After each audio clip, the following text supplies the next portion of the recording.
As Hurricane Milton bears down on Florida, a stark reality emerges. Mandatory evacuation orders are in place, but for many, leaving isn't an option.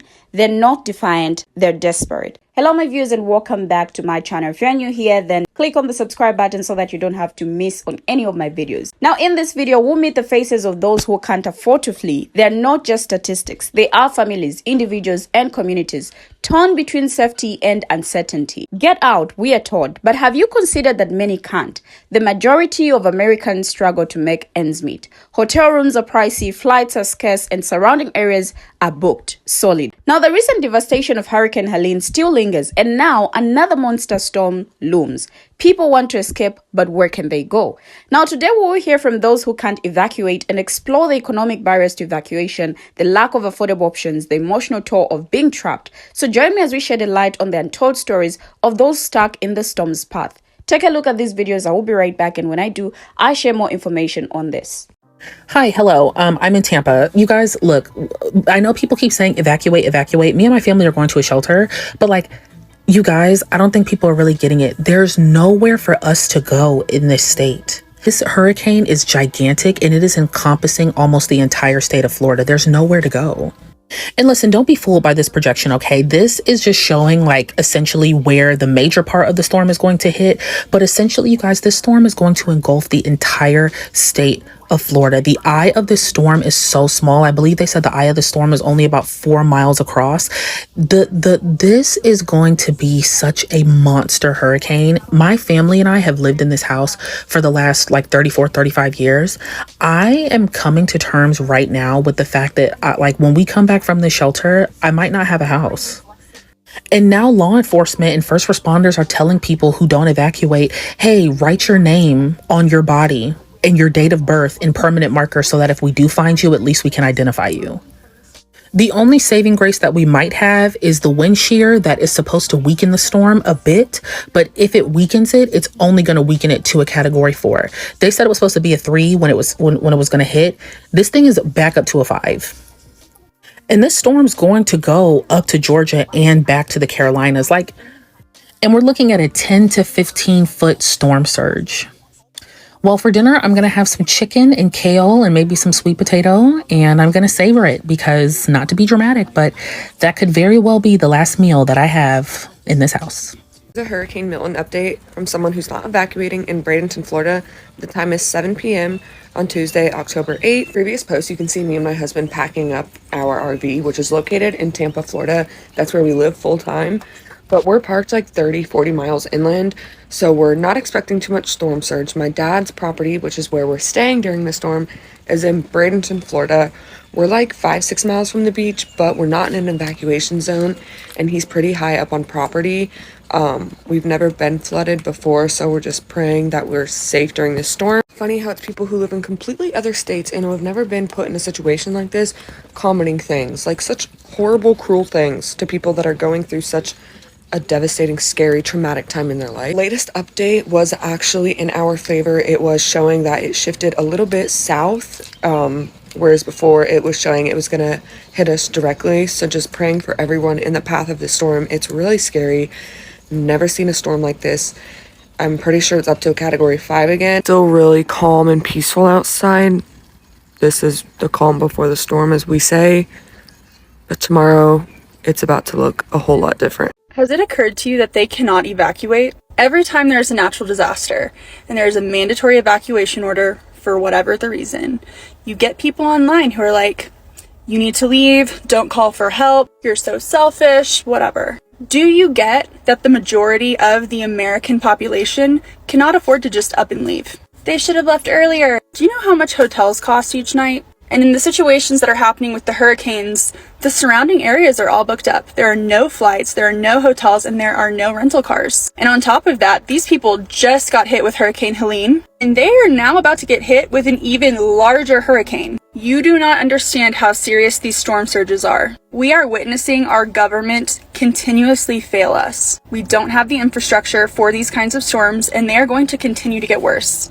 We're going to continue having these once-in-a-lifetime, once-in-a-generation stories. Where I live in Colorado, our primary threats are forest fires and extreme winter weather. My family would be fine if we went 2 weeks, 3 weeks, even a month without power. That's because we have the resources to do that. We've been able to invest in these things. That's not the case for the majority of the country. People live paycheck to paycheck. Where are they going to get the gas to get out of there? And then I don't even know what to say about what's happening in Appalachia. Just absolutely horrific.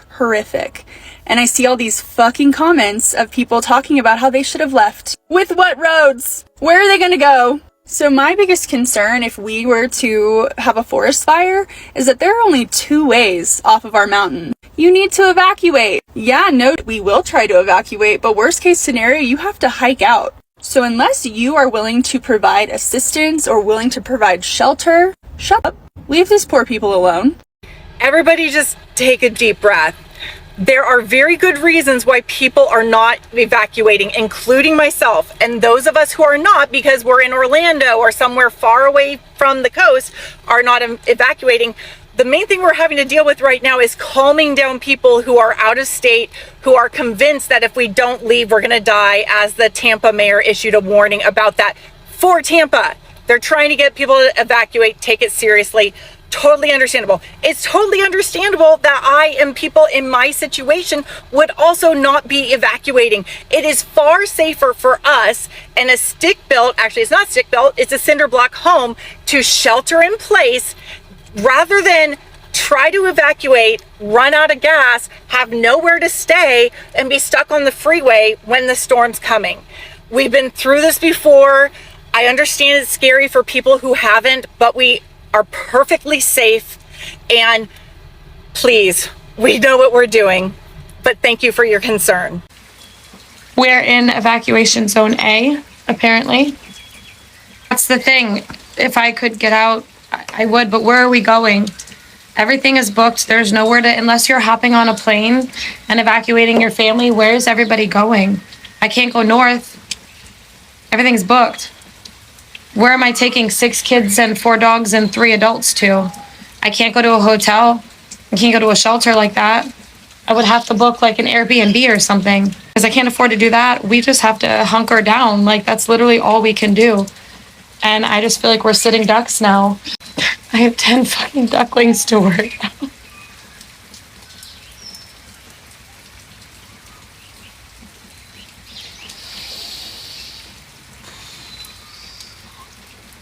So even if they do mandatory evacuation, I don't know where am I supposed to go?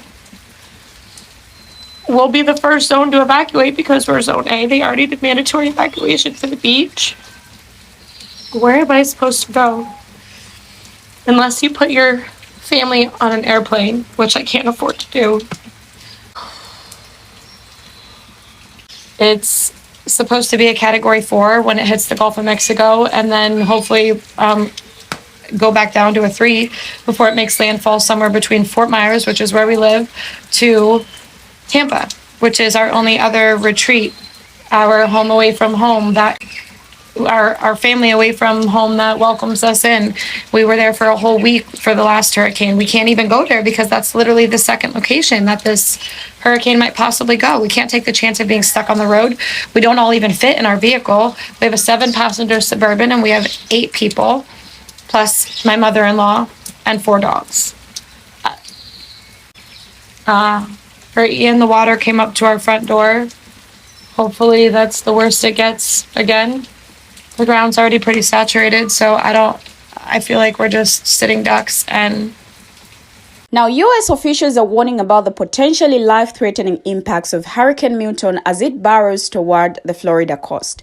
Milton is one of the most powerful storms to form in the North Atlantic in recent years. It comes just 2 weeks after Hurricane Helene caused substantial damage across the U.S. The storm is expected to hit on Wednesday. Now, the National Hurricane Center expects Milton to make landfall as an extremely dangerous hurricane in the U.S. state of Florida on Wednesday night, local time. It could strike near the city of Tampa, whose wider metropolitan area has a population of more than 3 million people. Forecasters are warning of torrential rain, flash flooding, high winds, and possible storm surges, which occur when water moves inland from the coast. Now, they say Milton could be the worst storm to hit the area in about a century, with a surge of 10 to 15 feet, 3 to 4.5 meters possible, and localized rainfall of up to 1.5 feet. Now, Milton became a Category 1 hurricane on Sunday and has been steadily moving eastwards through the Gulf of Mexico after brushing past Mexico's Yucatan Peninsula. Now, BBC weather presenter Chris Fawkes said it had undergone explosive intensification in a 24-hour period, culminating in sustained wind gusts of 200 mph, 321 kilometers per hour. Now, it was placed in the most powerful hurricane category, 5, though it has fluctuated in strength. While the hurricane dropped in intensity on Tuesday before returning to Category 5 status, officials warned that it could double in size before striking Florida on Wednesday. Now, the core of the hurricane is expected to pass over west central Florida, with a large storm surge expected along a swath of state's coast ahead of landfall. Now, in an update on Tuesday night, the NHC said the hurricane had wobbled to the south, leading forecasters to alter its track slightly. Even the most accurate forecasts are typically off by about 60 miles, 100 kilometers when the storm is 36 hours away, forecasters said. Now, Milton is then due to cut across the peninsula before ending up in the Atlantic Ocean. Now, Floridians have been told to prepare for the state's largest evacuation effort in years, with Governor Ron DeSantis warning that a monster is on the way. Now, most countries are in an official state of emergency, and evacuations have been ordered up and down Florida's west coast. Disaster management authorities have issued a list and map of the evacuation orders. Several large shelters have also been prepared as a last resort for those stranded. Airports in Milton's expected path have announced closures, and queues of traffic have been observed as people start to leave their homes. Now, hurricanes, sometimes known as cyclones or typhoons, are a type of tropical storm that form in the North Atlantic. They bring strong winds and heavy rain. When ocean air is warm and moist, it rises and then starts to cool, which causes clouds to form. Now, sometimes this rising air can move away at the top of the hurricane more quickly than it can be replaced at the surface, causing the surface pressure to fall. Now, the falling pressure causes the winds to accelerate, with more air than getting pulled in as the hurricane strengthens. The National Oceanic Atmospheric Association predicted that the 2024 hurricane season would be more active than usual. Rising average sea level temperatures due to human-caused climate change were partly to blame, it said. Now, Category 5 hurricanes are considered catastrophic. They carry wind speeds greater than 155 mph, 249 kilometers per hour, and can cause very severe and extensive damage. The U.S. government agency urges massive evacuations in residential areas near shorelines, since a Category 5 hurricane can also bring storm surges that exceed 18 feet, 5 meters, and destroy many homes. Trees and power lines can also be downed, causing the isolation of residential areas and lengthy power cuts. NOAA says affected areas can be left uninhabitable for weeks or months. Now, a database from the NOAA shows that at least 40 storms in the Atlantic have reached Category 5 status since 1924, though only 4 have actually hit land at that strength. Now, it is said that floodwater brought by Hurricane Milton could expose people to a potentially life-threatening infection. Florida's Department of Health warns. In a statement, they say the concentration of potentially life-threatening Vibrio bacteria commonly found in warm coastal waters may rise after heavy rainfall and flooding.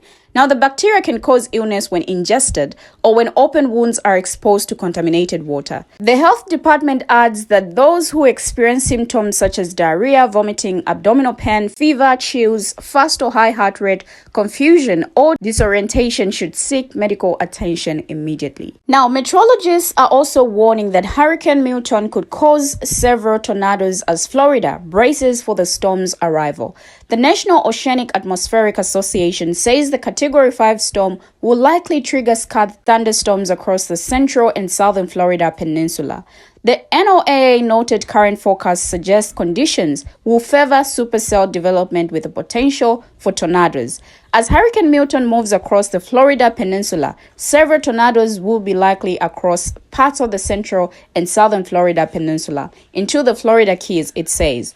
The tornado threat is expected to persist through the late afternoon and into the evening as they burn most to the eastern coast of Florida. We have finally come to the end of the video, but what do my viewers have to say? What is your advice to the people who are refusing to evacuate? Share your thoughts, your views, your contributions, and your take on what you think about what is being said in these videos. Thank you for always watching, and see you in my next video as I bring you another interesting video.